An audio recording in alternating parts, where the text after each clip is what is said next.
favor. Si no están escuchando... Sí, se escucha bien. Se escucha bien. Están dentro de la pantalla, que escriban a ver si escuchan bien o no. Ahí están escribiendo. Perfecto, perfecto. Bueno, listo. Bueno, buena gente. Sí. Dale.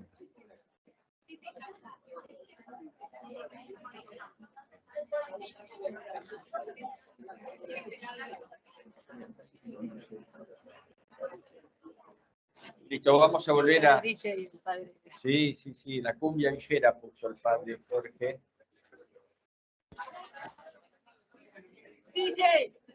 Listo, empezamos, Jorge. Ahí está.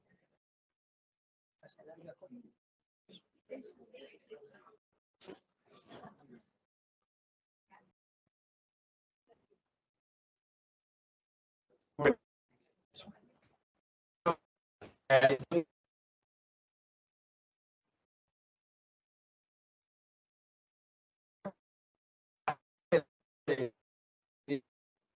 Tiene un poco representantes de distintos hospitales de Buenos Aires, que nos reunimos una vez por mes, y sería lindo ir sumando gente de hospitales que no están viniendo. A este grupo le llamamos San Camilo, en el cual como representante de las religiosas está Sor Norma, pero hay voluntarios de distintos hospitales.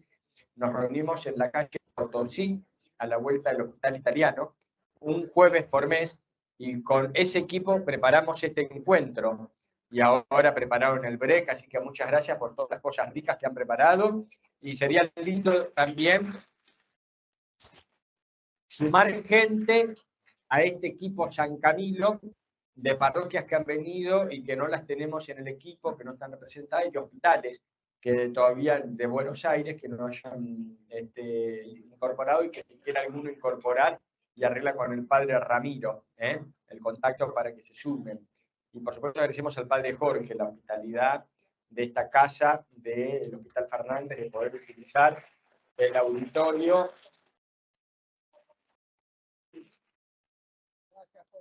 Después les va a cobrar la entrada. Son $50 la entrada, Jorge. Claro, porque tiene que ir en peregrinación a Miami.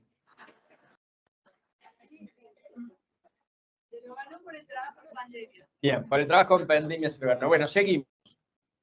Bueno, tomar un rico café, todo. Estuvo bueno, gracias. Todo lo rico, bárbaro. Hay que alimentar el envase del cuerpo, siempre. El envase del alma, siempre hay que alimentar. Bueno, seguimos con Samaritanus Bonus, los 5 capítulos. Ahora vamos a empezar el 4º capítulo. Los obstáculos que oscurecen el valor sagrado de la vida humana. Nosotros habíamos dicho que así como para el aborto, costaba a veces esa apreciación de reconocer una vida humana o un ser humano en la persona por nacer en sus distintos estadios de gestación, y también la dificultad a veces para reconocer la entidad de la persona. Bueno, lo mismo en el final de la vida humana, hay obstáculos que pueden oscurecer el valor, y yo no diría solamente el valor sagrado de la vida humana, sino el valor de la vida humana también. Aunque acá el documento habla, porque es un documento de Santa Sede, del valor sagrado, pero el valor de la vida. Utiliza, acá nombra 3 obstáculos. Un primer obstáculo es el uso equívoco del concepto de muerte digna en relación de calidad de vida. Eso ya lo habíamos dicho por los anteriores documentos. O sea que lo que define la dignidad de la persona son las cualidades y no el ser persona. Entonces, la calidad de vida, si está mejor o si está más disminuido, entonces eso va a ser una categoría que se introduce para que nosotros podamos decir, bueno, entonces tiene derecho a morir con una muerte provocada, no una muerte acompañada, una muerte asistida, sino una muerte provocada. Y por supuesto que dentro de esta calidad de vida nosotros valoramos otras cosas que además de las cualidades físicas, las relaciones humanas, la dimensión espiritual, dimensiones más profundas de la persona y que a veces físicamente no se pueden valorar. ¿Cuántos santos tenemos nosotros que aún disminuido agradece el día que ha vivido, reza por otros, ora, no deja de mantener su mirada a Dios? Y eso en calidad de vida no se mide. A veces se mide si puede comer, si puede levantarse, si puede pararse, si puede caminar, pero hay otras dimensiones que nosotros valoramos, y aquí sí coincido en la parte sagrada, que son dimensiones que tienen que ver con no solamente lo afectivo y lo social, sino también con lo espiritual, y que hace la dimensión integral de la persona. Pues si hoy hablamos de una dimensión integral de salud, tenemos que hablar de dimensión integral de la persona en el momento de hablar la calidad de vida. Pero nosotros decimos que para la dimensión que se utiliza integral y se utiliza para el tema de la mujer embarazada en el aborto, salud física, psíquica, social, cultural, nosotros le llamamos espiritual, en la dimensión de OMS. Sin embargo, esas condiciones no son valoradas para el final de la vida humana. Y parece que se valora solo la categoría, la parte física, y no las demás dimensiones, como dice OMS, física, psíquica, eh, afectivas, sociales. Otro segundo punto, y acá está muy lindo, dice la errónea comprensión de compasión. A veces, por supuesto que el sufrimiento, como dice el documento, puede llegar a ser insoportable y por eso surge la compasión de que muera para que no sufra más y de que muera provocándole la muerte, no permitir morir porque es su curso natural. Pero el Papa dice, la verdadera compasión es acompañar al enfermo en sus etapas de vida. Nosotros lo vemos en nuestros hospitales, cada vez vemos más soledad y eso agrega sufrimiento al enfermo. Es distinto estar acompañado que estar solo. Lo vemos en la mesita de luz, cuando ves la CBNA, en vez de los cubiertos de plástico tuyo, un cubierto bueno, una servilleta, una foto, una imagen, algo, un librito, bueno, el estar acompañado. Entonces, acá el documento dice, bueno, la verdadera compasión es el acompañar al otro. Y sería un eufemismo hablar de eutanasia compasiva si no hubo antes una verdadera compasión del acompañamiento al enfermo. Entonces, es como vacía. Un tercer elemento que oscurece el valor de la vida y el valor sagrado de la vida es el individualismo creciente. Y es lo que yo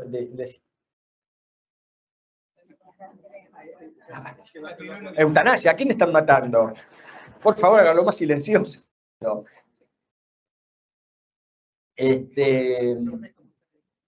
El individualismo creciente, dice el documento, induce a ver a los otros como límite y amenaza a nuestra propia libertad. El individualismo pertenece a salvarse a sí mismo sin reconocer que depende de Dios y de los demás. Cada vez hay menos tiempo para ocuparse del otro, porque afecta mi libertad, afecta mis proyectos de vida. Hemos conocido personas que han cancelado un viaje porque se acaba de internar su papá, su mamá, su abuelo. Y otros no, bueno, me voy al crucero, después que sea lo que sea, ¿no?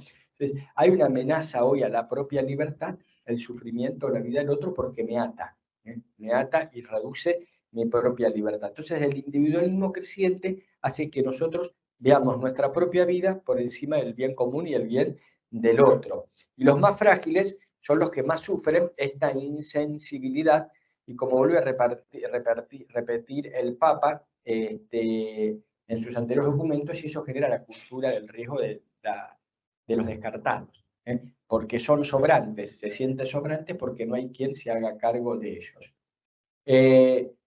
5. La enseñanza del magisterio. Magisterio se entiende por las enseñanzas de la Iglesia Católica. Y aquí son varias, creo que son 11 o 12 enseñanzas. Vuelve a rescatar, bueno, como primer punto de partida, la prohibición de la eutanasia y el suicidio asistido, como hablamos. Y en esto no hay ambigüedad. Todo el pronunciamiento de la Iglesia a lo largo de su historia siempre fue en no aprobar la práctica de la eutanasia y del suicidio asistido, aunque el suicidio asistido es una práctica más moderna que la eutanasia. Y cada vez más, dice el documento, a veces los propios médicos se sienten acorralados por los pacientes o los familiares de los pacientes que los piden conductas que están en contra de sus prácticas, de sus convicciones morales o éticas. Es fuerte el documento porque utiliza la palabra eutanasia igual a homicidio, aunque a algunos les cueste. Dice, es muy duro que se hable de eso. Bueno, pero es la eliminación de un ser humano inocente. Y habla de todas las legislaciones. Las legislaciones que avalan la eutanasia son injustas. No respetan el derecho natural y no respetan la tradición del derecho positivo, o sea, el derecho que hubo a lo largo de toda la historia y ha cambiado el modo de legislar en el cual por beneficiar a unos pocos cambiamos todo el sistema jurídico como se venía legislando desde siempre. ¿Qué pasó? No, me olvidé de compartir pantalla. Ah, se olvidó de compartir pantalla. Perdón. Vale, ¿vieron cuando lo querés hacer más rápido y te sale peor?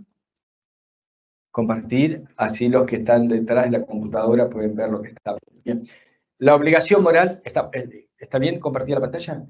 Sí, ahora sí. La obligación moral de evitar el ensañamiento terapéutico. Bueno, acá está la contracara, así como hablamos de eutanasia, bueno, hablamos obstinación terapéutico, encarnizamiento terapéutico, o en realidad esta es una palabra más moderna y más adecuada, ensañamiento terapéutico. Entonces, las enseñanzas de la Iglesia recuerdan que cuando se acerca el término de la existencia terrena,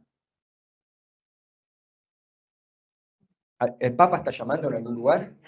Entonces, a silenciar el celular. A veces pasa, ¿no? Llama el Papa. Mire, Santo Padre, cuánta gente que está acá reunida, un saludo al Papa. Un mate, pide mandarle un mate. Bueno, cuando se acerca el término de la existencia terrena de la vida, de la existencia terrena, el término la dignidad de la persona humana se concreta como el derecho a morir en la mayor serenidad posible y con la dignidad humana y cristiana que le son debidas. Entonces, tutelar esa dignidad significa excluir el ensañamiento terapéutico. ¿No será la mía? La medicina moderna tiene la posibilidad de poder retrasar la muerte y prolongar la vida en situaciones precarias, en situaciones penosas. Entonces, es moralmente aceptable interrumpir tratamientos que lo único que hacen es prolongar este estado de vida sin interrumpir los cuidados normales que le son debidos. Y en ese cuidar, la Iglesia dice, bueno, pero debe cuidarse funciones fisiológicas esenciales, hidratación, alimentación, lo vamos a ver después, la termorregulación, o sea, la temperatura del cuerpo, la respiración y todo lo que le ayude a vivir. Pero habla una cosa muy importante que sigue siendo un tema muy candente, tanto a partir de Declaración para la Eutanasia, las consideraciones de la Pontificia Academia para la Vida. Hoy es muy cuestionado, sobre todo, no tanto para los pacientes en el final de la vida, sino también a los pacientes crónicos. ¿Qué pasa con aquellos que ni mueren ni mejoran? Están iguales. Entonces, hoy la pregunta es, y después vamos a tratar el tema de la alimentación y la hidratación, porque si uno se lo suspende, bueno, no mueren a causa de una enfermedad, sino porque dejan de estar sostenidos. Pero acá dice, bueno, la renuncia a medios extraordinarios o desproporcionados no equivale a suicidio o eutanasia, expresa más bien la aceptación de la condición humana de la muerte. En algún momento hay que permitir morir, no puedes tener Walt Disney enchufado ahí en una ladera, sino un aparato para que viva para siempre. Y dice, la renuncia a tales tratamientos que procuran solamente prolongar precaria y penosamente la vida puede manifestarse mediante las llamadas voluntades anticipadas o directivas anticipadas, ya lo habíamos dicho. Y aquí entra este tercer punto, los cuidados básicos, el deber de alimentación y hidratación. Siempre, en principio, debe acudir a esta práctica, el deber de alimentar y nutrir a los pacientes. Es un cuidado básico a todas las personas, con líquidos y con nutrientes. Pero Acá utiliza esta categoría. Alimentación y hidratación no constituyen un tratamiento médico en sentido propio porque no combaten causas de un proceso patológico activo, sino que representan el cuidado del paciente. Algunos médicos, muchos, y bioticistas también cuestionan este punto, si es tratamiento médico o no.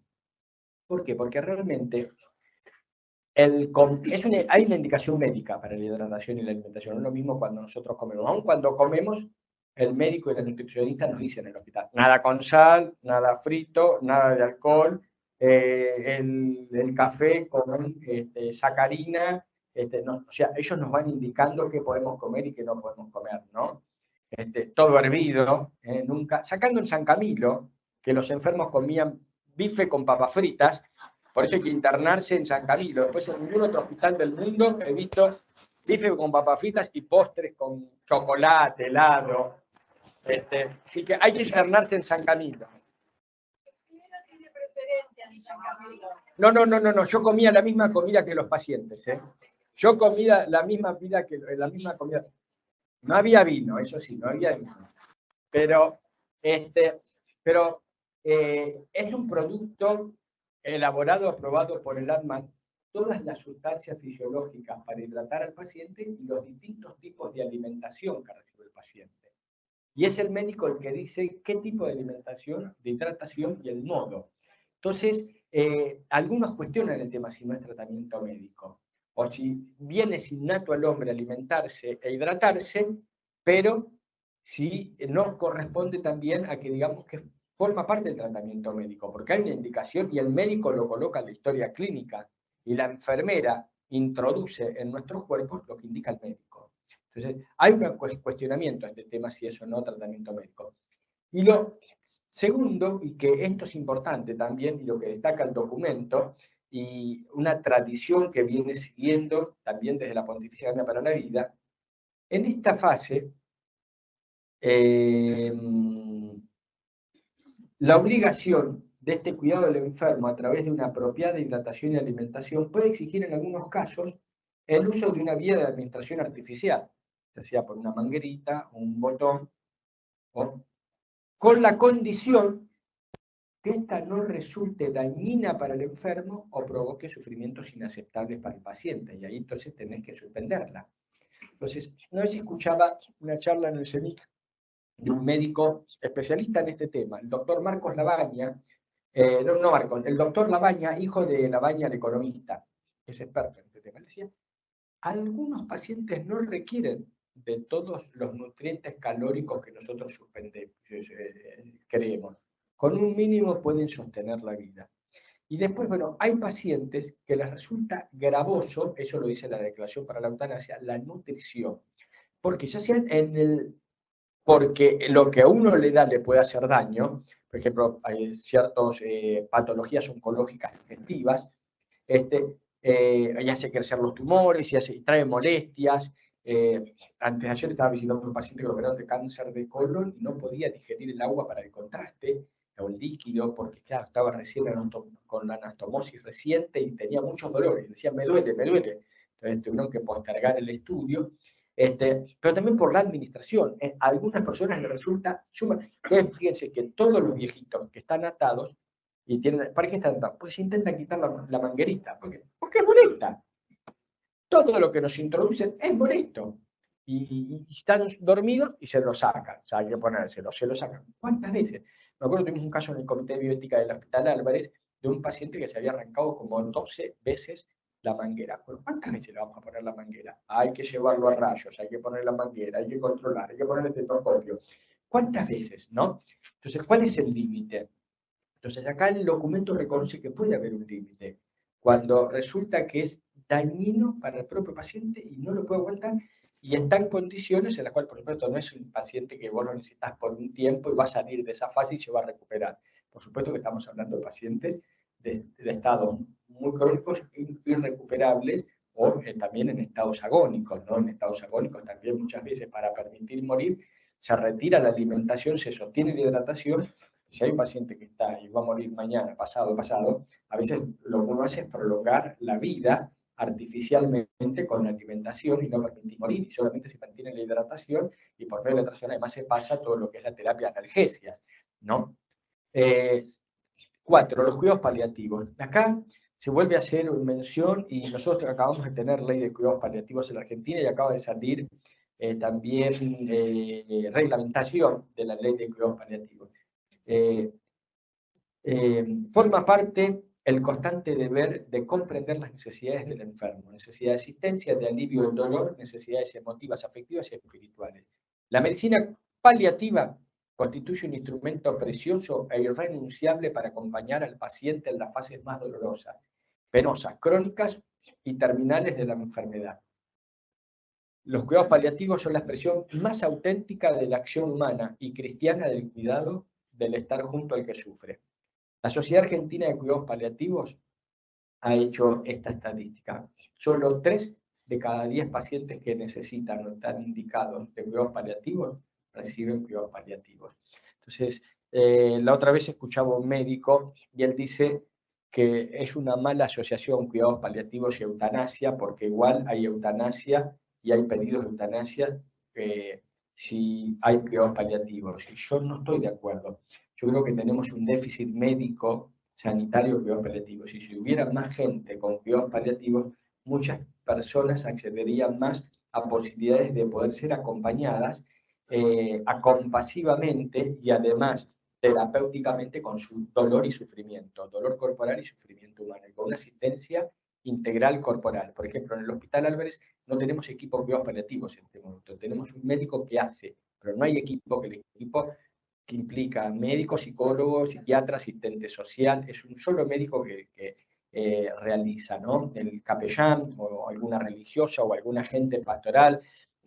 Los hospitales nuestros, hay solamente 2 hospitales con unidades de cuidados paliativos, el Tornú y el de Gastro, el Laondo. Los demás, al Elizalde Pediátrico, perdón, pero tiene unidad o servicio. Pero es un servicio, unidad de internación o un equipo. Un equipo, pero no unidad. Yo estoy hablando sala. No, pero yo no. Solamente en Buenos Aires hay 2 hospitales con una sala propiamente para cuidados paliativos. Pues en otros hay en equipos y en otro hay un llanero solitario suelto que hace paliativo. Sí. Por ahí para celebrar, recién, el 15 de junio, fue reglamentada. Y es lo que yo. Sí, recién fue legislada y recién fue reglamentada, y además esa reglamentación lo que implica es la obligatoriedad, sobre todo de las obras sociales y de las prepagas, hacer cubiertas la internación. Una señora me decía por su hermano que con una prestigiosa prepaga Hash Papi Oxford 5 estrellas de Argentina, que paga un dineral, desde noviembre del año pasado está luchando para que le paguen, y fue al CCP Bailes, un lugar muy lindo, centro de cuidados paliativos muy bueno, porque decían, no, es crónico y todavía no está en el final de la vida, o sea, había una mala consideración para que son los cuidados paliativos, todavía no está agónico y por morir, entonces lo vamos a mandar a un geriátrico, claro que el geriátrico se muera, ¿no? Y tardó, batalla legal, 8 meses y yo, porque tengo tiempo, lo puede ser, y soy abogado, y otro que no puede, en el camino, falla en el intento, ¿no? Entonces, bueno, hoy lo que hace la ley de cuidados paliativos es la obligación de los sistemas de cobertura privados a cubrir los cuidados paliativos. El tema es que no estén en el sistema privado. El sistema estatal no tiene una suficiente cobertura. Y además no hay camas para todos, de cuidados paliativos de todos los que necesitan. Entonces, solo 3 de cada 10. Y por eso acá tan lindo lo que sigue, bueno, el papel de la familia y los hospice. Los hospice, acá estaba alguien de, ¿quién es de Buen Samaritano? Vos, de Buen Samaritano.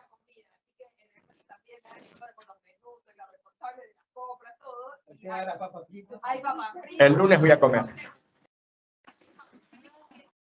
La papa frita muta con 2 huevos fritos, jugoso, y mucha sal. Y Coca-Cola. Con mi shot me mata.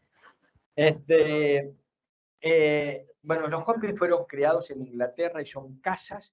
La idea es que no sean centros de salud, sino casas, donde el paciente se sienta en casa. Hay pacientes que van a una internación domiciliaria, pero no todas las casas tienen condiciones, o a veces no tienen la familia que pueda estar todo el día para acompañar al enfermo. Entonces se crearon estos sistemas de casas chicas con pocos enfermos para poder acompañarlos hasta la muerte. Tienen sus criterios de evaluación para poder recibirlos y tienen equipos multidisciplinarios y son excelentes. Acá en Argentina tenemos varios y hay un movimiento, se llama Movimiento Hospice, y muchos han nacido del seno de la iglesia, ¿no? El primero fue el Hospice San Camilo, en torno a la parroquia San Pedro y San Pablo, con Juan Picotemponi, el padre Juan. La próxima vamos a tener propiamente cuidados paliativos. Entonces, lo que dice acá, agregando el papel de la familia, es necesario que los estados, o sea, los gobiernos, reconozcan la función social primaria y fundamental de la familia y el papel insustituible, también en este ámbito, destinando los recursos y las estructuras necesarias para ayudarla. En los hospitales hay lugar para el enfermo, pero no hay lugar para la familia. Sacando el Garrahan y otros, en los hospitales públicos no hay baños cerca de las salas de internación para los familiares, no hay una cocinita para que se puedan un mate, voy a internar en tu hospital. Claro, pero es limitado para la familia. Y además estuve en una charla de la Fundación Noble con este rótulo: la familia no es visita. Siempre tenemos el problema, en parte de equipo médico, en parte equipo de enfermería y mucho de equipo de vigilancia, que rajan a la familia. La familia es un estorbo en el hospital, salvo cuando es la hora de comer, que de la merienda, que de la cena. Pero a veces se siente como que es un estorbo. Y en realidad hay que comprender, la familia no es visita, es familia. Y el apoyo terapéutico y lo bien que le hace al enfermo la presencia del familiar. Y pocas terapias intensivas están acondicionadas para que el enfermo esté las 24 horas. Otamendi lo tiene, Finoquieto lo tiene, diagnóstico lo tiene. Gran parte de estos hospitales públicos arrancan la familia, media hora tacaña, una hora tacaña, y después afuera, vía coronaria, terapia. Claro, bueno. Los pediátricos sí. Los pediátricos sí. Ah, acá la familia dice que tiene una habitación. Bien, bien. Bien, pero...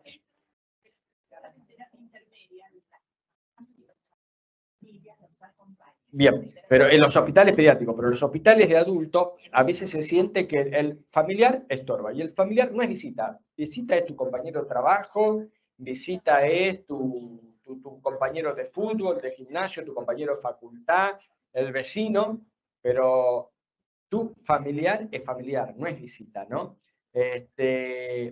Además, el acompañamiento humano y espiritual de la familia es un deber en las estructuras cristianas. Es un deber, ojo, para las instituciones sanitarias católicas, San Camilo, Mater Dei, San Juan de Dios, es un deber que la familia, y dice, ojo, dejen entrar a los familiares.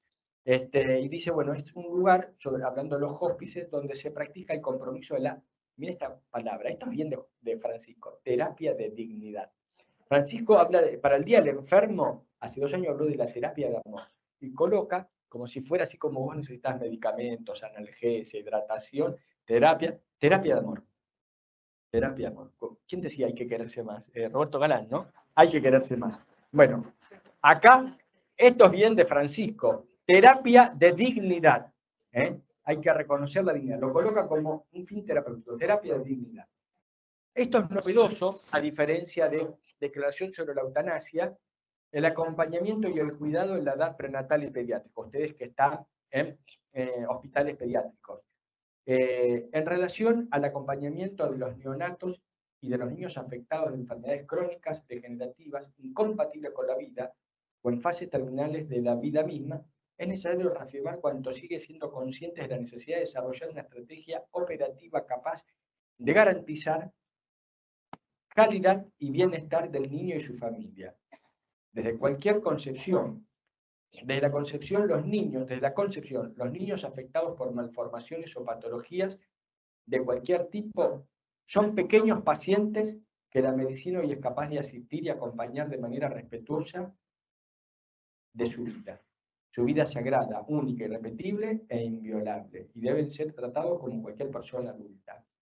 En aquellas patologías prenatales incompatibles con la vida, que seguramente en poco espacio de tiempo los llevará a la muerte, y ante ausencia de tratamientos fetales o neonatales capaces de mejorar su condición de vida, de ninguna manera son abandonados en el plano asistencial, sino acompañados como cualquier otro paciente hasta la muerte natural, ¿no? Me acuerdo que una vez bauticé un nene en el hospital que había nacido sin estructura cráneo, pero sin masa encefálica, era totalmente incompatible con la vida, nace y muere a las pocas horas, y como la mamá pidió el bautismo, lo acompañó y lo dejaron tener abrazada, o sea, y murió a las poquitas horas de que nació y que recibió el bautismo. Pero siguen siendo pacientes.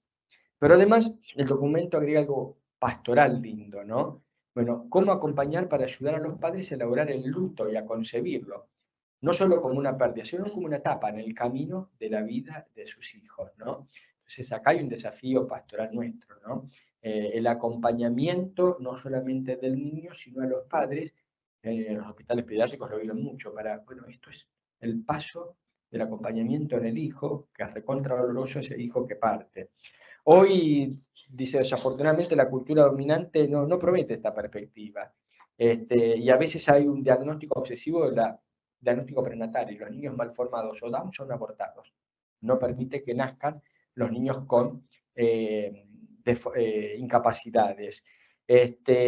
Por eso, bueno, vuelve a fomentar, a reafirmar el valor de la vida aún en los más pequeños. Las terapias analgésicas y supresión de la conciencia. Bueno, este es un tema muy crítico, porque la Declaración sobre la Eutanasia dice: nadie debe ser privado de la conciencia, salvo causa grave. Es cierto, es el momento más sagrado de la vida, en la cual uno se encuentra en el momento de despedirse de los seres queridos y el encuentro definitivo con Dios. Y es bueno, en la medida de lo posible, poder estar conscientes para vivir esa despedida y ese encuentro, esa partida y ese encuentro.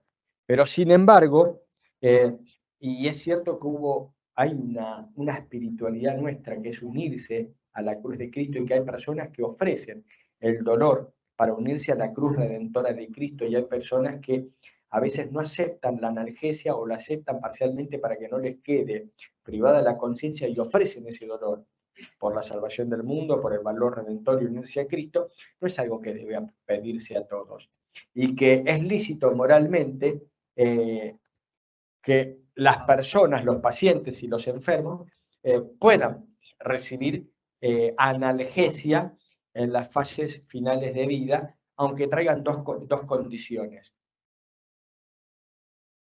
la privación de la conciencia, quedar dormido, y muchas veces el médico le dice a la familia: bueno, despídanse porque lo vamos a anestesiar y se va a dormir. Y después de que se duerme, estará así 1, 2, 3 días hasta que muera.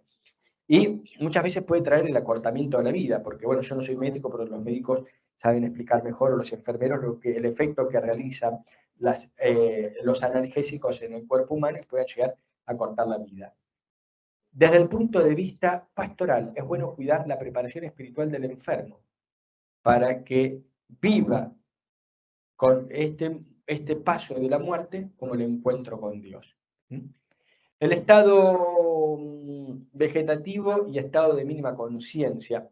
Casualmente, cuando estudié en la UCA bioética, el director de este hospital, el doctor Perigliano, que es neurointensivista, nos dio este punto. ¿Qué significaba el estado vegetativo y el estado de mínima conciencia? Algunos, por supuesto, dicen esta categoría de estado vegetativo sí, condice con la dignidad humana, porque uno no dice que uno es un perrito o un gatito o un ratoncito, entonces menos que es una planta. Entonces algunos dicen, cuando hay personas que quedaron descerebrados, es una planta, porque no tiene conciencia ni se relaciona. Y nosotros somos seres humanos. Entonces algunos hablan más bien propiamente, aunque la medicina define como estado vegetativo persistente permanente, hablar también de estados de mínima conciencia, aunque, o conciencia reducida, porque la palabra vegetativo no correspondería a lo que es la vida humana. Siempre es engañoso pensar que el estado vegetativo y el estado de mínima conciencia, en sujetos que respiran autónomamente, sean un signo de que el enfermo haya cesado de ser persona, con toda dignidad que le es propia. Al contrario, en estos estados de máxima debilidad se debe ser reconocido su valor y asistido con los cuidados adecuados. O sea, nunca tenemos que dejar de perder, aunque las apariencias nos digan que está dormido, que no puede moverse, que no puede conectarse, su dignidad de persona humana, ¿no? Es más, a mí me gustó, y una vez lo he dicho, cuando fue un caso famoso de Marcelo Díaz, un muchacho jugó al rugby por un accidente de moto, quedó con estado de mínima conciencia, 20 años estuvo, y hubo una batalla legal por el tema de retirar la alimentación y la hidratación en Neuquén. Monseñor Zanelli estudió mucho el tema y lo acercó también a la conferencia episcopal y a la UCA, un escrito que él hizo, una declaración, él dice, cuidado de practicar eutanasia con discapacitados neurológicos graves. O sea, hoy es un tema muy sensible el tema de los discapacitados. Entonces, las personas con padecimientos neurológicos son discapacitados también. Entonces, a veces nosotros con esto de eliminar el sufrimiento, lo que hacemos es eliminar la vida humana. Y además, muchos de estos pacientes no tienen conciencia y no tienen sensación de dolor. A veces sí, algunos sí, otros no, no tienen, de acuerdo a la lesión, el tipo de lesión cerebral que tienen. Y por eso, bueno, dice el deber ético-moral de darle la asistencia como cualquier otro paciente. Pero a veces este es el momento indicado para la donación de órganos. No. Hay que diferenciar muerte encefálica con estado vegetativo. Muerte encefálica implica, para la ley de trasplantes de la Argentina, que es la ley por la cual se rige en la Argentina para poder diagnosticar la muerte de una persona, la muerte encefálica es la muerte de toda la persona. No hay papilas no reactivas y que no haya actividad cerebral, ni cerebral, ni de tronco, ni los médicos lo sabrán explicar mejor. No hay ningún tipo de actividad cerebral. En cambio, en los estados vegetativos en la mínima conciencia hay actividad cerebral. Y vos les haces los electros y tienen actividad cerebral. Por eso el INCUCAI hace la evaluación al momento que se lo llama, a las 6 horas, y es un equipo independiente al equipo que hace el médico tratante de la terapia intensiva.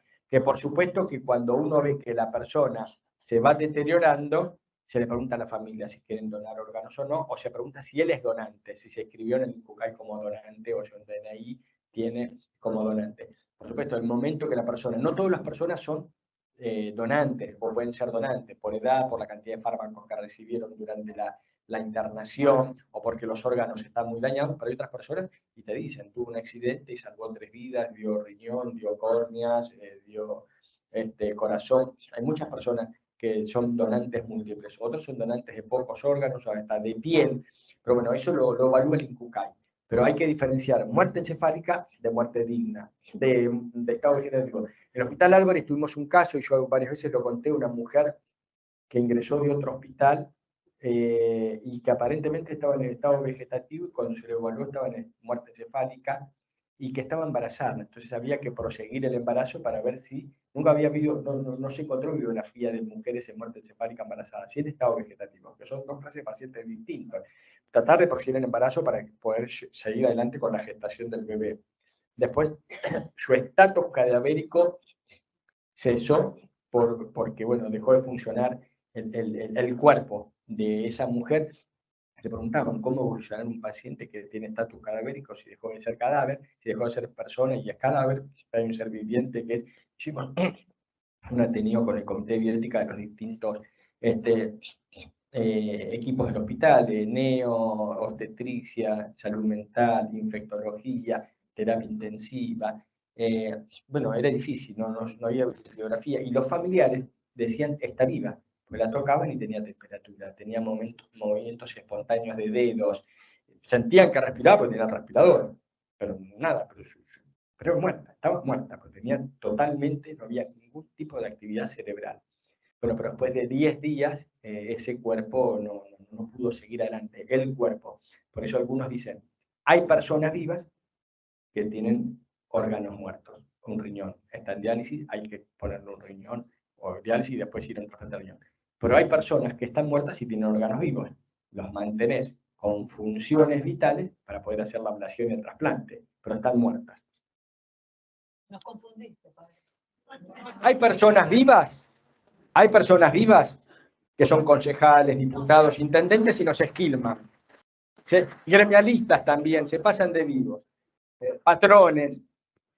No, hay personas vivas que tienen órganos muertos. El muerto que parla. Nunca viste. Pero hay personas vivas que tienen órganos muertos. Un riñón, por ejemplo. Hay personas muertas, están en estado de muerte encefálica, pero tienen órganos vivos porque están conectados a un respirador, están médicamente asistidas, el corazón vive, el riñón funciona, el hígado funciona. Entonces esas personas, sus órganos están vivos porque está sostenido durante un determinado tiempo. Después de un determinado tiempo de la muerte encefálica se va deteriorando porque está asistido con muchos químicos ese cuerpo para mantener las funciones, pero en realidad está muerta. Pero la persona en estado vegetativo no tiene... Es distinto. La persona en estado vegetativo es un ser humano como nosotros con mínima conciencia, pero está viva. El otro no. Claro, porque tiene un daño cerebral, pero tiene actividad cerebral. Vos les haces los electros, encefalogramas, y tiene actividad cerebral. Algunos mayor actividad, otros menor actividad cerebral. Por ejemplo, yo tuve un hermano el año pasado que hizo derrame cerebral. Lo operaron en la cabeza, después murió a los 4 meses, pero tenía actividad cerebral. Lo primero que hicieron es después de la cirugía, ver si tenía actividad, antes de la cirugía y después de la cirugía. Tenía actividad cerebral, pero mínima. Mínima es mínima, ni siquiera abría los ojos, nada. Mínima actividad cerebral. Ahora, pero tiene actividad cerebral y es persona humana, porque su cabeza está enferma, dañada, pero vive. Hay otras personas que está muerto el cerebro, no hay ninguna actividad cerebral, pero es sostenida artificialmente. ¿Para qué? Para poder dañar, para poder hacer la protección de órganos. O si lo donan, bueno, lo desconectás. No hay eutanasia. Si vos desconectás ese cadáver, no hay eutanasia. Ya dejó de vivir. Perdón, padre, una cosa. Entonces la vida está definida por la actividad cerebral, Sí. no por el funcionamiento del corazón. Antes era el diagnóstico cardiorrespiratorio. Dejaba de respirar y se dice paro no traumático cardiorrespiratorio en la guardia y eso. Pero en realidad ese paro traumático, no traumático cardiorrespiratorio, lo que lleva es a la muerte encefálica. No se hace el diagnóstico en la guardia de toda la actividad cerebral. Hace durante un tiempo, ves, no hay actividad, murió. Pero para los pacientes que son potenciales trasplantes, para precisamente no ablacionar una persona que pueda estar en estado vegetativo, necesitas hacerle el diagnóstico de actividad cerebral.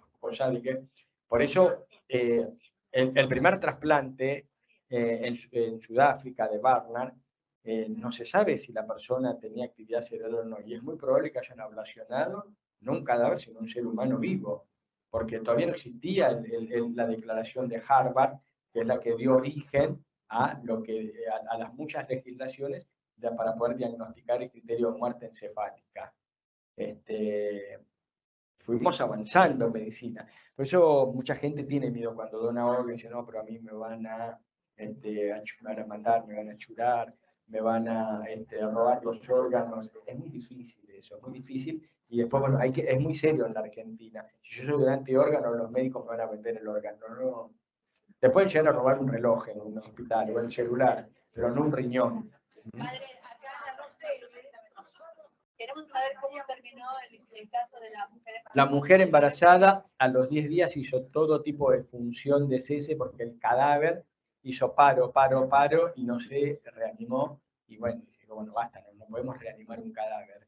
Y murió la mujer ya estaba muerta, tuvo cese de funciones vitales de sus órganos y murió el bebito. 7 semanas. No había manera de... No, había que sostenerla durante bastante tiempo para que sea viable.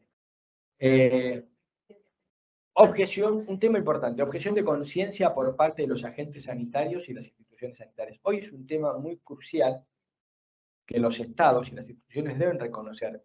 El derecho, porque si me hablan del derecho al aborto, del derecho a la eutanasia, el derecho a los profesionales de la salud a no hacer prácticas contrarias a su conciencia moral o religiosa, por los motivos que sea. Y en realidad uno no tendría que fundamentar por qué el motivo es, porque si no podría haber una persecución de por qué vos objetás determinadas prácticas. Y esas prácticas pueden ser para cualquier tipo de práctica que afecte tu convicción.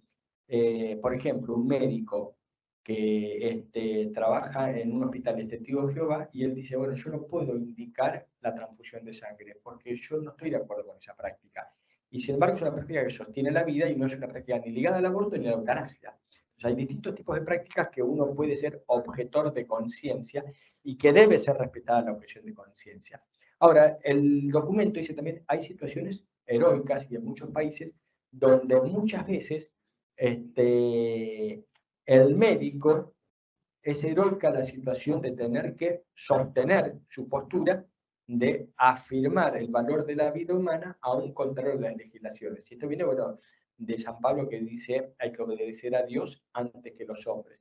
Y cuando la ley es maligna, es mala, atenta contra el orden moral, y para nosotros además el orden natural, moral y religioso, la desobediencia a la ley civil no es un pecado para cada uno de nosotros. No es un pecado desobedecer a la ley. Y por eso la ley establece en muchas naciones la excepción a la obligatoriedad de la ley. No es obligatorio obedecer la ley. Que por eso es la objeción de conciencia. Pero también la objeción de conciencia es para las instituciones. En nuestro país no está reconocida. Lo único que tengo entendido a nivel provincial es el austral. Pero después no hay reconocida en nuestras leyes la institución, la objeción de conciencia institucional. Sin embargo, debería ser reconocido que cualquier institución sanitaria, confesional o no confesional, diga, yo esta práctica no la quiero realizar por nuestro itinerario ideario institucional o religioso. Por ejemplo, como puede ser en los casos más pronunciados hacia el tema de aborto o ligados a esas prácticas y la eutanasia y el suicidio asistido. Hoy nos estamos encontrando en unos casos de objetores parciales. Por ejemplo, algunos médicos te dicen, bueno, sí, yo estoy a favor de realizar la práctica aborto, pero en los primeros términos, yo cuando veo que se desarrolla la mano, yo ahí no me cuesta y yo no estoy a favor de. Entonces se están encontrando con gente que no quiere hacer la práctica del aborto después de determinado desarrollo fetal. Y en las provincias en el interior también, enteros, hospitales enteros, hay objetar conciencia y no encuentran quién realice la práctica. Hay que ver, ¿no? Con esta eutanasia que va a pasar con el tema del suicidio asistido, con la objeción de conciencia de los profesionales al respeto y cuánta gente va a decir, no, yo no estoy o no estoy de acuerdo. Sí, dale. No, un aporte nomás. La objeción de conciencia personal hay que saber también defenderla. Sí. De los profesionales. Sucedió, traigo un caso concreto, año 2020, pandemia, Calafate. El hospital de Calafate convocó un llamado a profesionales de la salud. Y al final de la convocatoria decía, objetores de conciencia, abstenerse. Sí, sí. Eso se denunció mucho y tuvieron que... Una discriminación. Bien, sí, sí, sí. Es una práctica discriminatoria, porque uno no puede decir, bueno, porteños no, rengos no, rubios no, pelados no. Entonces, uno no podría decir, bueno, que vengan a capellanes, pero que no sean creyentes, que sean ateos. No, ¿cómo hacer un capellán ateo? Bueno, el médico es médico, hizo su juramento hipocrático y viene a realizar prácticas de salud. Y vos lo tenés que recibir con sus convicciones. Entonces, hoy tenemos un tema de una bajada de línea muy fuerte. Gracias por este caso, ¿no? Y también tenemos médicos que han sido enjuiciados. Neuquén, por ejemplo, el caso de por hacer defensa, una chica que era perjudicial para su salud realizar la práctica del aborto por lo avanzado que estaba el embarazo y se decidió, para preservar la vida de la menor, que seguir adelante con el embarazo y que diera luz. Bueno, y el médico fue enjuiciado.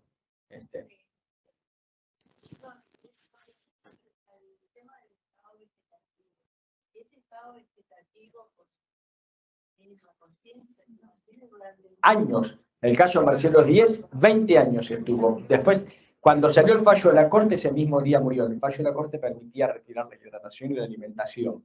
Y ese mismo día murió como consecuencia de múltiples infecciones.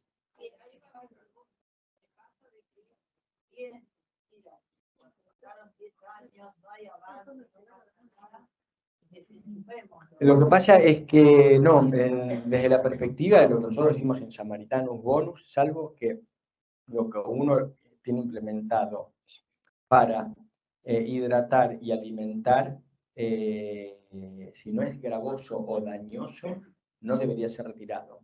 Hay algunos bioticistas que tienen esta postura. Cuando un fin fue instrumentado y no cumple el fin para el cual fue instrumentado, es moralmente lícito retirarlo. Uno cuando pone la alimentación y la hidratación, hay un fin que es el sostener la vida.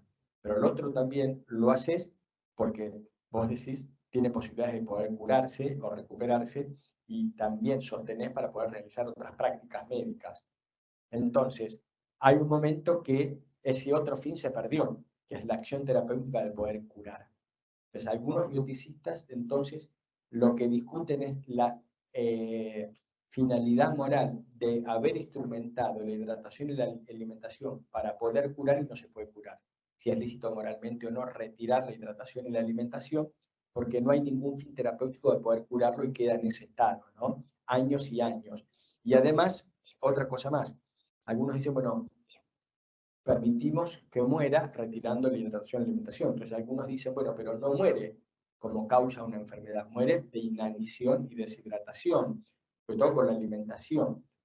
Pero también vos decís, dejemos que muera como causa natural, pero la causa natural puede ser aparejado de infecciones, hongos, bacterias, que también es cuento.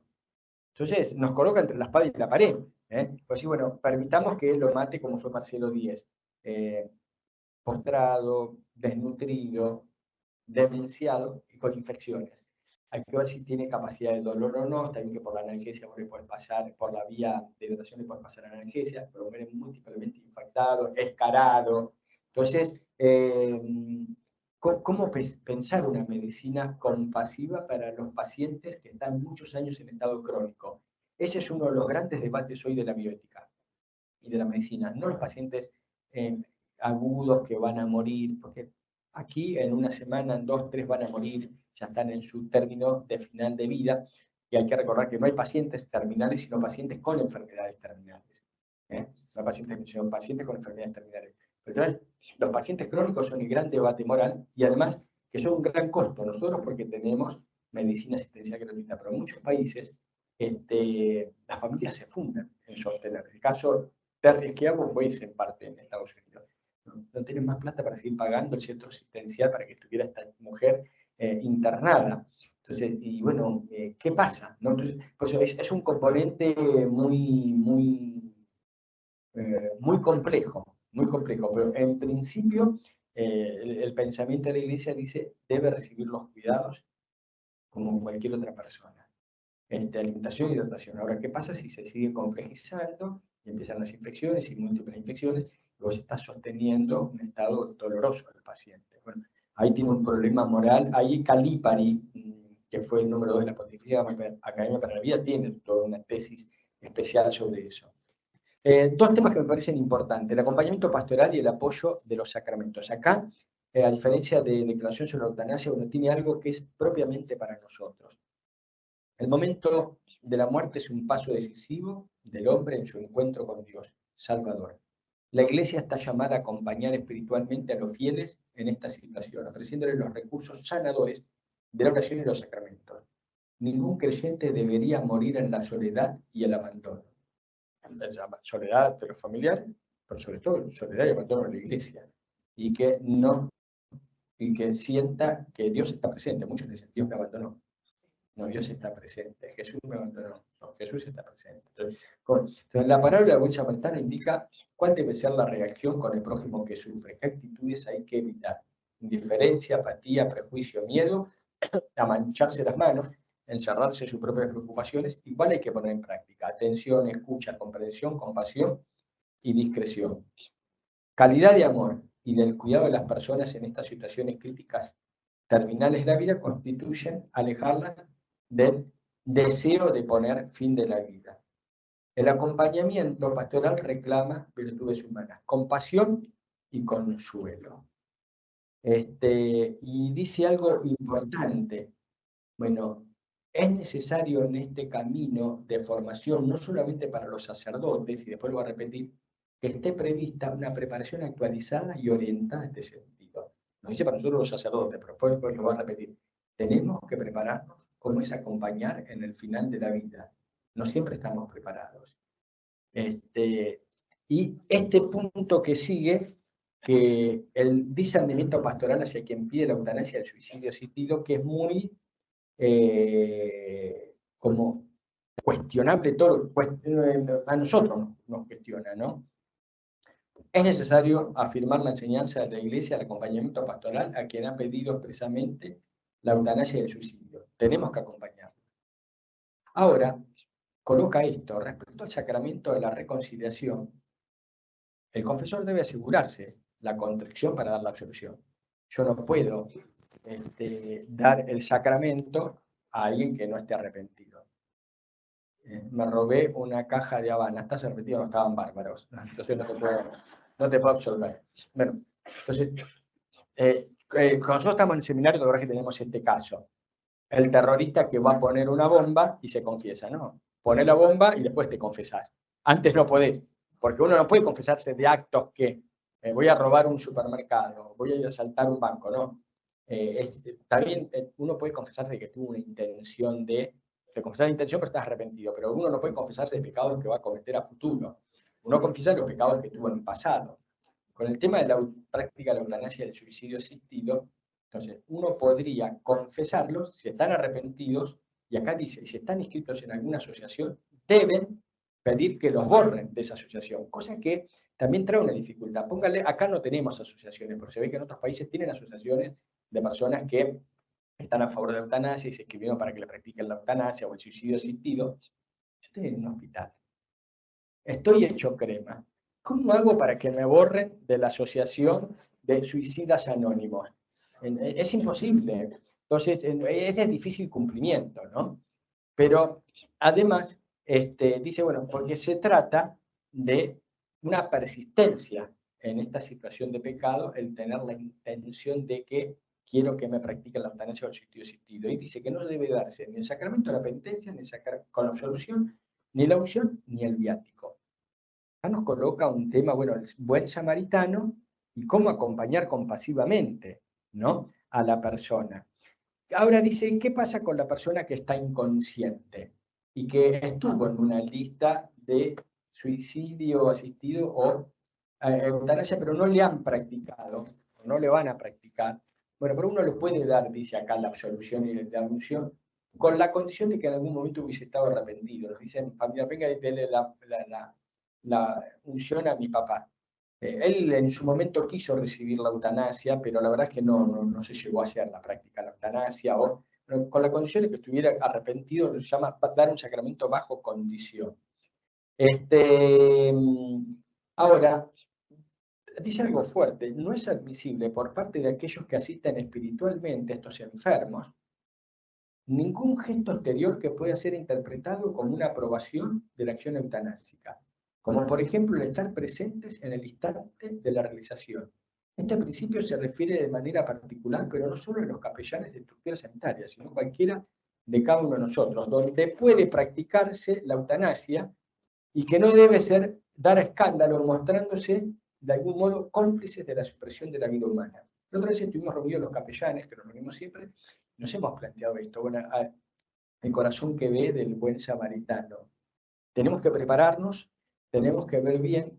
Nos habla en un primer momento de no abandonar al enfermo que pide la práctica del suicidio asistido, la eutanasia, pero bueno, uno puede decir, estoy, pero no estoy de acuerdo, ¿no? Un sacerdote dijo algo muy lindo, muchas veces las personas unen amor a aprobación. Entonces, porque vos necesitas que yo te ame, pero también que yo te apruebe los actos. Si no, yo te voy a amar, aunque no pruebe tus actos, ¿no? El papá que ama a su hijo, qué sé yo, que se vuelve alcohólico, no apruebo, pero yo me voy a seguir amando y voy a estar siempre con vos. Entonces, ¿de qué manera uno podría estar y acompañar? Pero siendo claro que yo no voy a estar con vos. Ha sido la situación de muchos capellanes de penitenciarías, en donde hay pena de muerte, que han acompañado al reo hasta el último momento y lo han asistido, y es un caso distinto. él no pidió la muerte, sino que los condenan a la muerte por sus delitos graves, pero que se le ha brindado la asistencia religiosa. Entonces, bueno, este capítulo del espíritu de Samaritanus Bonus nos coloca entre un no estar, pero Samaritanus Bonus se detuvo, vio, tuvo compasión, se quedó, lo cargó, lo llevó. Entonces, bueno, nosotros es algo que nos gustaría preguntarle al nuevo obispo, por ahí tendremos que mandar a Roma también alguna carta preguntando alguna aclaración, pero de qué modo estar, por ahí hay personas que están solas en la vida. Y quizás nosotros somos los únicos que lo visitamos y me dice, quiero que estés al lado y me tome la mano. No estoy de acuerdo, pero te voy a acompañar. Montones de veces hemos estado con mujeres en los hospitales que abortaron. No estoy de acuerdo, pero están arrepentidas, lloran, te lloran su dolor. O han venido a abortar y vos lo viste, mañana sí, y tiene dolor, pero no lo quiero tener y está convencida, pero no te voy a hacer un lado, ¿no? Entonces, es un número muy crítico para nosotros pastoralmente, porque nos dice que sería como aprobar la práctica de la eutanasia, estar al lado del que pide el suicidio de la eutanasia. Y hay una película yankee con Susan Sarandon, Mientras estés conmigo, de un reo condenado a muerte, y como esta trata de convertirlo, tipo asqueroso, choclaba, no tenía pies. Y cómo ella lo acompañó, esta monja piadosa, y a último momento le agarra el crucifijo y lo besa, ¿no?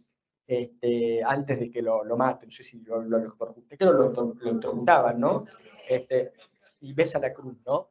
Pero padre, igual ahí entra también la conciencia. Por eso, creo que nosotros tenemos que formarnos bien para saber qué significa la eutanasia y el suicidio asistido. Pero también nosotros, y lo que sigue el último punto, el sistema educativo y la formación de los agentes pastorales. El documento insiste en la formación de los agentes pastorales. Y hace una explícita, pero explícita indicación a la formación de los sacerdotes, de los capellanes, de los que están en los hospitales, de los sacerdotes que acompañan a los enfermos, de formarnos y formar a los agentes pastorales. Bueno, de qué manera poder estar y poder acompañar, ¿no? Aunque uno sepa que yo no apruebo esta práctica, ¿no? Es algo muy nuevo, no tenemos ley de eutanasia, no sabemos qué va a pasar, si se va a aprobar. Creo en mi intención, yo creo que en algún momento va a salir. Pero nosotros tenemos que prepararnos para ver cómo nos paramos como iglesia y qué hacemos, y que no sea disparos sueltos, sino que sea algo como una actitud de iglesia también. Así como decía que el buen samaritano es la iglesia presente buena samaritana, y nosotros no, pero iglesia acompañamos como buen samaritano. ¿Cómo nos paramos no largándonos solos, sino como iglesia también, y como buen samaritano?